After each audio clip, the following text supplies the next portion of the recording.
Hello, welcome to this video. My name's Dan, aka Illicit Music, and today I'm going to be digging into the real meanings behind each song on Folklore, Taylor Swift's brand new album. Let's go!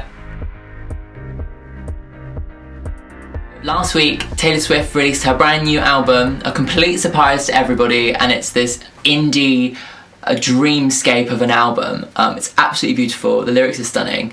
If you want to check out my initial reaction, I posted it last week. Thank you so much for all the responses I've had from that video, they've been absolutely lovely. I've really enjoyed going into the comments and reading through all of your explanations of the different songs, like what Taylor said, all of that. So I thought, hey, why don't I expand on that and make a video? So today I'm going to be taking inspiration from your comments as well as my own lyric analysis and some research from my best friend Claire, who's like top Swiftie. So I'll be putting that all together and we'll be going song by song, figuring out exactly what each of them mean and what the story is behind every single song. So first off, let's just talk about Folklore in general for a bit. So Taylor released a statement when she announced the album on her Instagram and Twitter, talking a little bit about how she was inspired for the album. In this statement she said, "It started with imagery, visuals that popped into my mind and piqued my curiosity. Stars drawn around scars, a cardigan that still bears the scent of a loss 20 years later." The initial inspiration for this album came from like these pictures that came into her head, this imagery, and she kind of expanded on that imagery and made stories around these images. And as we dig into each song, you can really tell where those images started. Pretty soon these images in my head grew faces or names and became characters. I found myself not only writing my own stories, but also writing about or from the perspective of people I've never met, people I've known, or those I wish I hadn't. Oof. Then she goes on to explain a lot of the imagery that develops throughout the album, and we'll dig into that song by song. And she says, "A tale that becomes folklore is one that's passed down and whispered around, sometimes even sung about. The lines between fantasy and reality blur, and the boundaries between truth and fiction become almost indiscernible." My initial reaction to the album was very much like, this is Taylor speaking to us. But I think the inspiration for this album isn't necessarily just a complete retelling of what she's going through as a person, but although it's inspired by that, she's creating stories, and in that way the fiction and reality is really blurring. So you can really read into like what is about Taylor's life and what is about her perspective of the world and her perspective of other people's lives. "In isolation, my imagination has run wild, and this album is the result, a collection of songs and stories that flowed like a stream of consciousness. Picking up a pen was my way of escaping into fantasy, history and memory." So talking about like the isolation, making her creative juices kind of go crazy, I think that is really going to colour the songs in the album, specifically because a lot of us have been going through these like lonely feelings, and being in such isolation has made us really get in our heads, and I think it's really given us a lot of perspective because we've had a lot more time to think. That mind frame is really going to reflect upon all the songs that she's written, and perhaps they're going to be a lot more introspective and quite deep. And I think from my initial reaction that all seems to quite line up. "I've told these stories with the best of my ability and with all the love, wonder and whimsy they deserve. Now it's up to you to pass them down." So she's really like linking it back to the idea that each of these songs is a different folktale, and in listening to it we are going to pass them round and pass it down just like folk songs. So I think that all the songs are going to have part truths and are going to have little moments that relate to things that she's gone through, and actually I think that perhaps like some are actually going to be her story, but in exploring a different perspective on the story, maybe that's how she's been able to understand them and process them.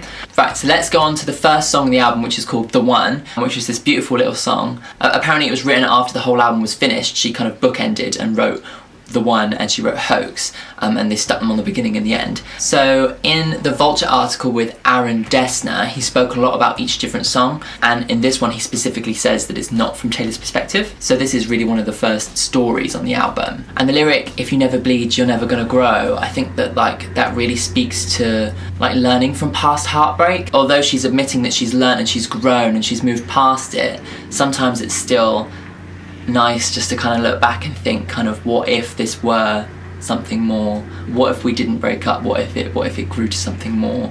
So this song is so nostalgic and whimsical, and although this person is glad to have like lived and learned, they're still looking back and saying, you know, what if? And it's about this person indulging in nostalgia and the bittersweet feelings of a past lost love. It's really beautiful, and it's actually a lovely way to, you know, to begin the album, and really sets up that kind of vibe. So Cardigan is the single, it's the next song on the album, and this is where it really starts to get interesting. So this song kind of progresses. So this song started with all these different flashes of these good memories and the kind of beautiful and like warm feelings this person felt during this teenage romance.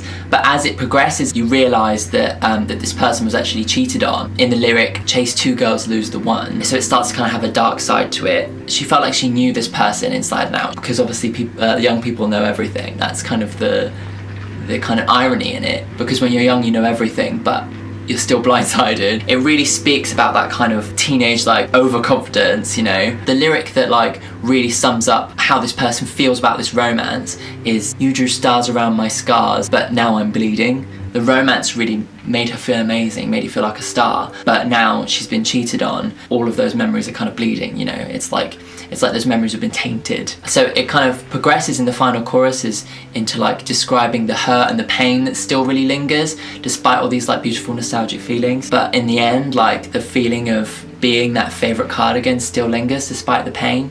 So I think that this is a song that really speaks to nostalgia and rose-tinted glasses, and how like even though something really hurt you and she's still obviously not over that, looking back at this romance, she still feels all those beautiful feelings, even more so because of the nostalgia. You know, bad things happen but you still can't help but love that person. It really, really is nuanced. So let's go into a little bit about what Taylor said and what the fans have said. So in the Q&A, she said, this song is about lost romance and why young love is often fixed so permanently within our memories. So yeah, I think that like she goes into a lot of detail about these flashes of memory that have stayed with her long after this like teenage romance has ended. She also said on Radio 1, this song is about long lost love and looking back on it and feeling how special it made you feel, all the pain it made you feel. So that's kind of like really speaks to kind of duality of it. Like when you look back at these things, you look back at it in rose-tinted glasses, but all that pain is still there. It's a very kind of mixed, nuanced feeling that she really manages to like build so beautifully and so brilliantly throughout the song. The last thing I have to say about this song is the love triangle. So many people on my Folklore reaction mentioned the love triangle, and I was like, what is this? So I got my Swiftie friend Claire to help me out. So Taylor in the Q&A mentioned this love triangle throughout the album that is essentially between these three people, Betty, James and Inez. And this is the first song that in theory is part of this love triangle. The fan theory is that it's from Betty's perspective in this love triangle. She was with James and she was cheated on, and now, although she like loved him so deeply, he hurt her so badly that she's looking back on this relationship and kind of thinking, but it was so beautiful, but I still feel all this pain. It's really interesting to see that Betty's perspective is that she still holds the cardigan close to heart. She still loves this guy, but it's all mixed up in this pain, and I don't think she knows if she's sure whether she'll go back to him or not. I think she will, because I think at the end of the song she seems to really say, you know, I still feel like your cardigan, I still feel like your favourite, and those feelings are still there. That theory about Betty seems to really definitely fit the lyrics, but let me know if you have any more evidence, like post it in the comments below. The next song on the album is The Last Great American Dynasty, and this one has a bit more of a concrete story to it. So this is about Rebecca Harkness, who used to own Taylor's house.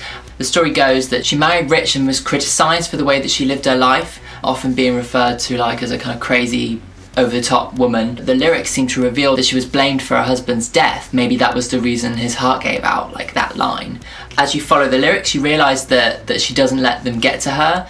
It's a common thing for people to undermine women by calling them crazy or calling them mad, but she just lived her life the way that she wanted to. Like the lyrics seem to talk about these like crazy parties that she threw and how she used to piss off the neighbours and not really care. As you then follow the story into the last few verses, Taylor reveals that she bought the house later on and now she lives there, and then she draws the comparisons between her and Rebecca Harkness in the way that they were criticised and treated, and ultimately Taylor eventually says like, whatever, I'm gonna go with it, like let them think what they want. It's therefore quite a kind of feminist kind of song in the way that it really calls out the fact that women are undermined by men and other women who call them crazy. It's kind of a sexist trope that's been going on for forever, you know. So in that same Vulture interview, Aaron Dessner actually refers to Rebecca as Betty, and that's led a lot of people to believe that maybe the whole album is about this love triangle. I don't think that's true. I think that if it were to focus around this love triangle completely, there would be a lot more references and a lot more signs. I think this story is pretty standalone, but the message really relates to the album as a whole. So the next one is Exile feat. Bon Iver. Thank you for the pronunciation tips. And this one tells one story from two perspectives. So the first verse, from the man's perspective, he sees the woman, he sees his ex-partner with her arms around another guy, and it digs up all of these emotions for him. He feels like emotionally exiled, and he feels totally lonely and can't help but look back and think, where did it all go wrong? So in the first verse he says, I can see you standing, honey, with his arms around your body. Whereas in the second verse, the woman then goes back, I can see you staring, honey, like he's just your understudy. It all happens in this moment where he sees her and this new guy. So she's moved on, and this is how they're feeling and their perspective on the relationship in that moment. His perspective is definitely like, where did it all go wrong? He didn't see it coming, he didn't see any signs. Whereas her perspective is, I gave you so many chances, and actually I ignored a lot of the warning signs until enough was enough. Their complete difference in opinion is really apparent in the bridge, where there's this call and response where he says, you never gave a warning sign, and she says, I gave so many signs. And I think that this really underlines their difference in opinion, and perhaps really explains where their relationship went wrong. There wasn't a communication, they were not on the same page. So overall, this song is really about just how two different people can have a completely different perspective on a relationship, and how that lack of communication and understanding really resulted in this relationship going down the pan, and then both getting very hurt by it. The story of their relationship ended with her deciding to leave him, which is clear by the line, I think I've seen this film before, so I'm leaving out the side door. Like, she's sneaking out, she's getting out, she's trying to get away from it all. So it's a really sad song that really eloquently tells the end of a relationship. It's the kind of duet I like, where it really does offer two different perspectives on the same thing. And in that way, it's a really unique song. And the next song is My Tears Ricochet, and I've been told by my Swiftie bestie that apparently track 5 on every album is a real tearjerker, and this is no different. And the main imagery in this song is the funeral, so it seems as if like this is one of the songs, as she explained, that started with a picture and grew. And via Instagram she said that the song is about an embittered tormentor showing up at the funeral of his fallen object of possession. So that seems to be the central image that she based the song on. And the basic premise is that this person was kind of emotionally killed, right? Metaphorically killed, and her tormentor turns up to the funeral, but in reality, in killing her, they've also killed themselves and they've burnt their bridges. She talks a lot about almost like taking them down with her in the lyrics. She says, you know, I didn't want to have to haunt you, but what a ghostly scene. It's all this imagery about her like coming back from the dead and haunting her tormentor because of the way that they treated her. It's almost like, you know, you brought this upon yourself. So the fan opinion and a lot of the comments I got on my video were suggesting that this song was about Scott Borchetta and Scooter Braun. After she left Big Red Machine, they kept a lot of her masters, and this is her song about that, really. One of the big clues in the lyrics is cursing my name, wishing I'd stayed, which could literally link to wishing I'd stayed at the label. You're cursing my name and wishing that I hadn't like taken you down and destroyed you. It also fits with all the lyrics referring to them damaging themselves, like I'm on fire and you'll be made of ashes too, and also the battleships will sink beneath the waves. It all kind of links to this like battle that happened, and just saying, look, there's no winner in this. All you've done is really damage me and damage your own reputation. Due to those reasons, I think this fan theory is spot on. I think this is the real story behind My Tears Ricochet. So the next song on the album is Mirrorball, and this one is one big metaphor. And I think it's one of the best examples on the album of that imagery and creating a whole song based around imagery. And it's so clever because it's so multi-layered. As the song goes on, this mirror ball is revealed to be a metaphor for the complexity of a human being. So for example, one of the lyrics is shimmering beautiful, and when I break it's in a million pieces, which really shows the duality of human nature. There's light and dark to everybody, and I think that this metaphor is really owning the light and the dark. In the first verse she seems to talk about being the pop star and the people pleaser, like in the lyric, I'll get you out on the floor. She's referring to how a mirror ball makes people want to dance, makes people want to party, makes people happy, and that's who she is as a pop star, and that's maybe who she is as a person. You know, she's a people pleaser. In the chorus, it develops into her shining for one person, and reflecting how as a person she loves so deeply. But the second verse starts to get a bit darker and starts to reveal the complexity. The second verse then compares the mirror of reflections with losing one's sense of self. Like she says, changing everything about me to fit in. If you think about the imagery of a mirror, it just reflects what's around it, almost to like mask itself and to fit in. So there's these different layers of this metaphor really coming in. It's kind of saying, like, as a person, Taylor is just trying to please everybody. She's trying to be everything to everyone. And I love how the individual mirrors on a mirror ball reflecting the people around them really speaks to that. It's really clever. She then uses the metaphor of a circus and saying she's still up there, still trying to make people happy, even though the disco is burning down. And I think this really speaks to her talking about, you know, this is who I am. I'm always going to try and make people happy, even at my own detriment. But I need to embrace that because, you know, I'm a complex human being and that's who I am. And then I think the final lyric of the song really sets this complex metaphor in stone, where it says, I'll show you every version of yourself tonight. I think that it really solidifies, like, reflecting other people, reflecting herself, and it really says this mirror ball is reflecting what it is to be human. So it's so deep, it's so complex, and it's so layered. It's such a clever song, and it's really interesting to dive into. So the next song is 7. This song is written from a child's perspective. All the lyrics are very childlike, and all of the kind of motivations of this person are very childlike. She tells a story of having this childhood friend who seems to be living in an abusive household, and like any 7-year-old, she invites her to come live with her. The line, I've been meaning to tell you, I think your house is haunted, your dad is always mad, and that must be why. So obviously, as a 7-year-old, she doesn't realise the reality of that situation, but if you read between the lines, it seems as if this dad has some sort of abusive relationship with the family. So it's actually something really dark, but from the lens of a 7-year-old, it's really fascinating to dig into how that perspective would see like what's going on in their house. And the song kind of develops into this like love letter to like childhood friendships and how indelible they are on you. This is another one of the songs that really focuses on that image of the tire swing over the river, and how these childhood memories are so marked in your brain forever, you know. And it therefore becomes so wistful and nostalgic. So it really paints a picture, this song. In Vulture magazine, Aaron Dessner really focused on the folkloric sense of this song. It actually specifically mentions, just like the folk songs, our love will be passed on. He mentions the lyric and then says that's just what this album is doing, is passing down, memorialising love, childhood and memories. And it's a folkloric way of processing.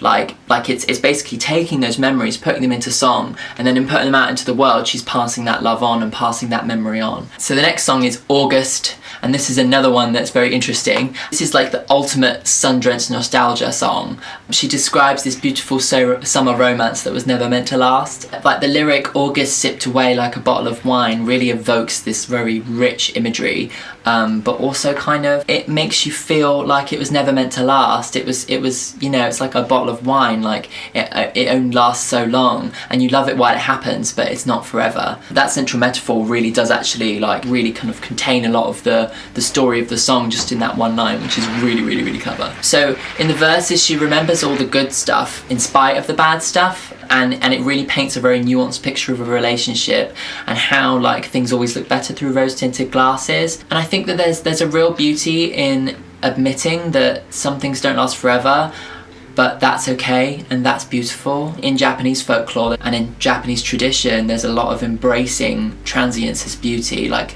in cherry blossom season, the most beautiful thing about cherry blossom season is that it ends. And I think she's really invoking like a sense of that, you know, just because it wasn't meant to last doesn't mean that it wasn't beautiful. It was also painful, but without the pain, then it wouldn't have been as beautiful. The pain and the romance are two sides of the same coin, you know. So I had loads of comments on the Folklore reaction, which suggested that August was actually the second of these love triangle songs and was from the perspective of Inez, who was the person that James cheated on Betty with. This makes sense a bit later on with Betty. That seems to kind of solidify this theory. I think there's a lot of credence to this theory. The reaction in Cardigan really seems to make sense with a person finding out about like this summer romance and finding out that this person has cheated on her. So yeah, I think I agree. I think that the Cardigan and then August and then later on with Betty, it really seems to add up and make sense. So the next song on the album is This Is Me Trying, and the whole song just seems to be a very raw and open way of admitting your mistakes. So each lyric seems to be talking about a different element of her persona, but it's all like the kind of negative sides of it, like thinking about following her fears over the cliff. One of the best lines is, they told me all of my cages were mental, so I got wasted like all my potential. It seems to be Taylor saying, you know, look, everything is going on in my head, and like people say that I wasted my potential. Like maybe I did waste all my potential, but everybody has faults. I'm only a human being. And I think that's when the central lyric comes in. I just wanted you to know that this is me trying. Like I'm doing my best. I'm only human. And that's what the whole song's about, really. It also seems to refer to the fact that this is an open dialogue with some kind of stranger. So she says, pouring out my heart to a stranger, but I didn't pour the whiskey. I personally think that the stranger is us. I think we are the stranger, and this song is her pouring our heart out to us. And in suggesting that we poured the whiskey, it's almost like kind of saying, this is what you want me to be open. Maybe she's referring to the way that the fan base is always looking for information and wanting to know more about her. The fans always want to know the real story. The fans always want to like hear what's really going on in Taylor's head. And I think the fans are pouring the whiskey for her and inviting her to pour her heart out in this moment. It also seems to refer to some kind of breakup as well in the bridge. It's hard to be at a party when I feel like an open wound. It's hard to be anywhere these days when all I want is you. You're the flashback in a film reel on the one screen in my town. Like she's saying to this person, maybe they've broken up, maybe they're having troubles in the relationship, and she's saying, look, I know I have all of these faults. I know that I can be almost obsessive over you. You're the one person on my film reel, like stuck on repeat. Maybe I can be obsessive, but at least I'm trying. This is me, and I'm trying my best. So it's a really raw and really open song there. It also sums up a lot about the whole album is about, which is admitting your mistakes and admitting your flaws as a way of being able to move on and being able to heal. So then we move on to Illicit Affairs. This is another one that's clearly like a story. Whether it's reality, something that she has actually experienced, we don't know. It's a really nuanced portrayal of being involved in an affair. At the beginning it's very sympathetic to the guy who's leaving a house with a hoodie up, but it seems to develop into a song that reveals, despite the excitement and the passion involved in an affair, it was always going to end in tears. It was always going to end in her heart breaking into a million little pieces, of her dying a million times. And it seems to really build up in passion towards the bridge when she says, and you want to scream, don't call me kid, don't call me baby, look at this godforsaken mess that you've made me. I love that. That's really beautiful. And it becomes this kind of passionate outpouring of, look what this has done to the both of us. It's completely messed us up, and being part of this illicit affair has only brought heartache and drama to me, you, and this other person. Maybe this is part of the triangle. And I think the outro really hammers this in. She says, and you know damn well, for you I would ruin myself a million little times. It's almost like an admission that she's fallen for this person, and it kind of really shows like how emotional it can get being part of an affair. It's not as simple as you're an awful person because you cheated on somebody else. This person is the other woman, and yet she has completely fallen in love. There's emotions there too, you know. In most portrayals of an affair, they usually write off the emotions of the other woman, but this one really embraces those. It's so tragic. Like it really reveals the story about an affair to be a tragic one. It's not one of evil people, it's just tragic all the way around. It's just sadness, and that's what she wants to say with this whole song. So the next song on the album is Invisible String, and this one seems to be telling a much purer love story, and it's actually quite a refreshing change of pace from a lot of the rest of the album, which has a lot of dark moments. This song seems to utilise the Japanese folk story of the red string of destiny, which ties two people together. More folklore, here we go. If you've seen Your Name, the anime movie, it's very visually represented in that movie, and it uses this tale to great effect to really talk about two people who were destined to be together. So it starts off in a journey of her being in a very dark place and finding him, which seems to have saved her from the past mistakes wrapped in barbed wire. She then kind of reconciles all of these mistakes and all of these flaws that she has by kind of saying, you know, yeah, I may have made all these mistakes, but it led me to you. It was all part of the journey that led me to you, and actually if I hadn't have made those mistakes, I might not have met you. And I think that's really beautiful, and really pure, really loving, really romantic way to write a love song. It's probably the purest love song on the album. This one has to be from Taylor's point of view, and there's the main kind of reason why the album isn't totally 100% fairy tales and made up stories. It seems to be a real merging and mixture of both. I've heard from my friend and from you guys in the kind of Taylor Swift fan community, everyone seems to think that this must be about Joe, who she is currently with. So Joe Alwyn is her current boyfriend, and many people seem to think that this song is about how they came together. And honestly, it makes sense because of the way that this song is written in the kind of present tense and says, you know, we are here and we are still together. That seems to tie up with that being her current boyfriend and the current love. And it seems to be that she thinks this one's forever, and that's really beautiful. I think it's taken her a long time to get to this point. This really is a lovely reveal of how passionately she feels about Joe. Right, so a little bit of a 180 with the next song. The next song is Mad Woman, and this one is really comparing herself to this sexist trope of a crazy woman that many people have used to undermine women in the past.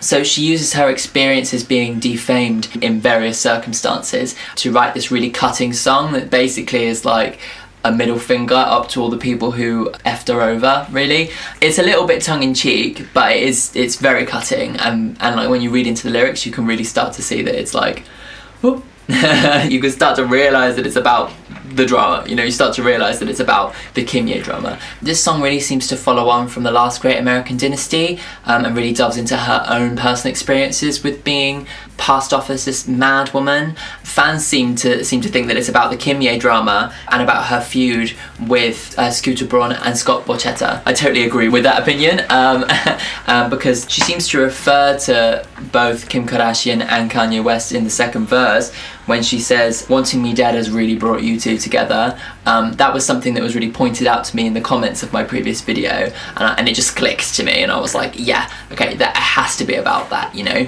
And like the pre-chorus says, "Every time you call me crazy, I get more crazy." What about that? And when you say I seem angry, I get more angry. If you call someone crazy, then it's just frustrating. It's like, no, I have an opinion, I'm an intelligent person, and my opinion is valid, and you're just completely undermining me by calling me crazy, by calling me mad. It's not true.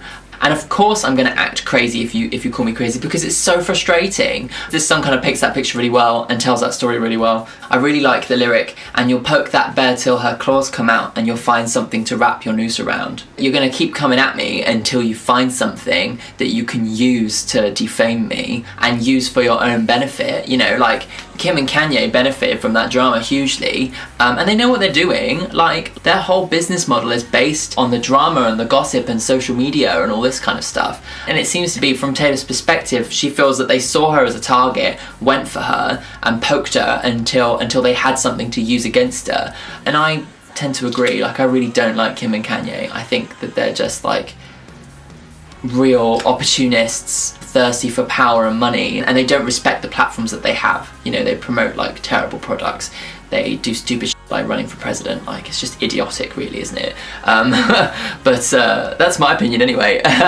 So yeah, I'm definitely on Taylor's side with this. So next is Epiphany, and this song seems to compare the horrors of war to the horrors of fighting COVID right now, and really reveals the time period in which these songs were written. It's a really interesting comparison to draw. I have heard a lot of people comparing doctors and nurses to like being on the front lines, and this song really embodies that metaphor. So she starts off by telling a literal war story. In the album prologue, actually, Taylor confirms that this is a story about her grandfather in the war, but then the second verse links and compares it to COVID with the lyric, "Something med school did not cover, someone's daughter, someone's mother, holds your hand through plastic now." Doc, I think she's crashing out. Holding hands through plastic is a very visceral image that seems to really pertain to what has been going on with COVID, and it is something that med school did not cover. I don't think doctors and nurses were ready for this. Using this comparison, she really hits home how devastating COVID really is, and I think it's a really important song for that. So the bridge really links these two things together by talking about dealing with tragedy in a broader sense. She talks about dreaming of an epiphany that has somehow helped you with this tragedy, and I think this song kind of then becomes bigger than itself. You know, it's a tragedy of war, tragedy of pandemic, and just general tragedy and how to cope with that and how to deal with that. The outro of the heart monitor coming in, being the rhythm, I think it really confirms that this song is like a tribute to those people on the front lines, and it's a really beautiful one at that. So next is Betty, and this is one of the most fascinating songs on the album and really seems to finalise the 3 different songs about this teenage love triangle. This one drops a lot more names and really gives a lot more context to the whole situation. So this is the story of James, who cheated on Betty, but he's kind of realised his mistakes and is hoping that she'll forgive him. This song is like a big I'm sorry, you know?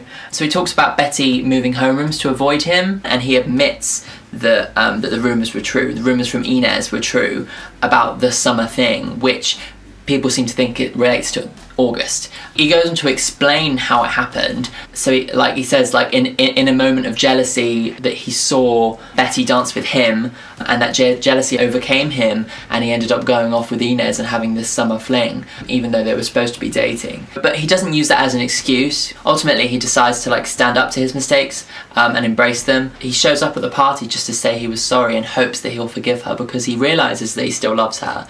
So yeah, as I said, fans seem to think this is about the 3-part love story, and I think that on the surface that's true. There are parts in the song that really seem to refer both Cardigan and August. The summer fling and the mention of the actual Cardigan seem to like try and link it back. The cobblestones are also mentioned in both Cardigan and in this song Betty. He also says don't know anything, which seems to like link to when you are young they assume you know nothing. So there's all these kind of like little ties that really seem to link it to the other 2 songs in this triangle. But the other fan theory, which was presented by my friend Claire, under the surface this is actually alluding to Taylor's alleged relationship with Karlie Kloss. I think the main thing that confirms this, Karlie Kloss's middle name is Elizabeth, so a lot of people think that the name Betty alludes to her, and a lot of people seem to think that James and Betty are the pseudonyms for Taylor and Karlie. I don't think this is a coincidence. I think it's a little hint to, like, it might not be like a literal explanation of their relationship, but I think in naming this person Betty, I think it's a little hint to her inspiration for the song. I think it's true. I'm just saying. I always want gay things to happen, so maybe I'm a bit biased. So next is Peace. This is definitely one of my favourite songs on the album, and I think it really sums up a lot of what the whole album's about. So the first line of this song is "Our coming of age has come and gone," and I think this song is really saying, you know, like, we're not coming of age anymore, we are of age, and this is what we've learned. And what we've learned is that we're not perfect. And this song is so nuanced and so beautiful in the way that it explains a very mature relationship and very mature expectations of one another. And it seems this might be something that she's learned throughout the album, you know. She speaks of being totally devoted to her love with all these different like romantic gestures, but she tells him realistically that she's never going to be perfect. In the line, "Would it be enough if I could never give you peace?" She goes on to kind of explain that that she knows who she is. She's not a straight and narrow unemotional person. She is a very emotional person, and so the drama follows her like round like the rain cloud. So I'm never going to be able to bring you peace, but this is what I can give you. This is who I am, and I can give you so much happiness and so much love and so much devotion, despite the fact that I'm not perfect. And I think that in owning her flaws and in owning her mistakes, but still seeing the positive side and in owning her complexity as a human being, I think it really sums up a lot of what these different things are talking about, like in Mirrorball, about the complexity of people, and all these songs where she talks about her mistakes. This is me trying, you know, and I think that Peace is probably the most mature and put together of those songs and really sums it up beautifully. It feels so perfect after a whole album of admitting her flaws to learn that she's found peace in admitting that she's not perfect. It's so beautiful, it's so real, and it's poignant, you know. The last song on the album is Hoax, and this one took me by surprise because I kind of expected a bit more of a kind of happier ending. I think Peace was that happier ending, and then this is kind of like it's curious that it is kind of posted on the end, and maybe she's trying to hint to us that there is something real going on here and something that she really needed to put on the end of the album emotionally.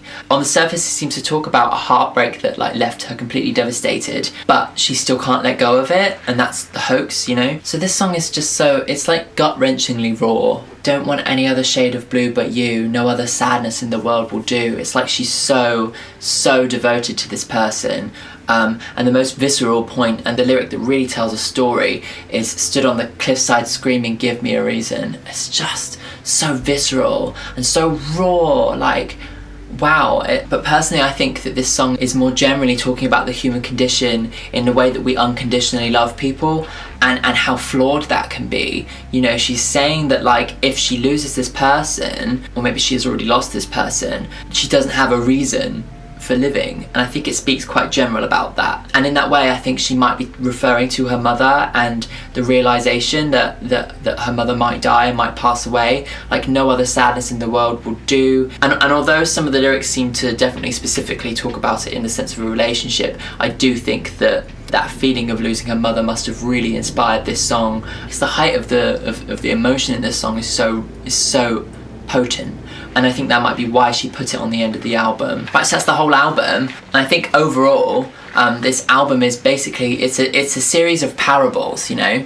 They're a mixture of fictional and true stories. They each tell a story of mistakes and failures and learning from them, which is why I feel like every song is a parable. It always has a lesson at the end, something to learn from the mistakes of other people. Like Peace in particular, like sums this up brilliantly. And just like parables and folk tales, they reveal the flaw in the human condition, but ultimately celebrate them. Rather than wallowing in sadness, like these lessons are memorialized in song and passed around so that other people can learn from them. And therefore I think that Folklore is just such a wonderful album, because it's not an album that is just a mishmash of a collection of songs. Each song is a folk tale, and I think like that's what makes the album so special and so wonderful and so human.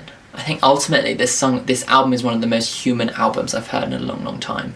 If you have any other thoughts about what each song's about, and if you think I've got anything wrong, then feel free to discuss it in the comments. I had a great time discussing all this stuff with you in the previous video, the reaction to Folklore. I really love getting into the weeds about songwriting. So yeah, so check out my channel and subscribe. Also liking this video really helps out the algorithm, so feel free to do that as well. I can't wait to hear what everybody has to say. Cool, I'll see you soon, bye.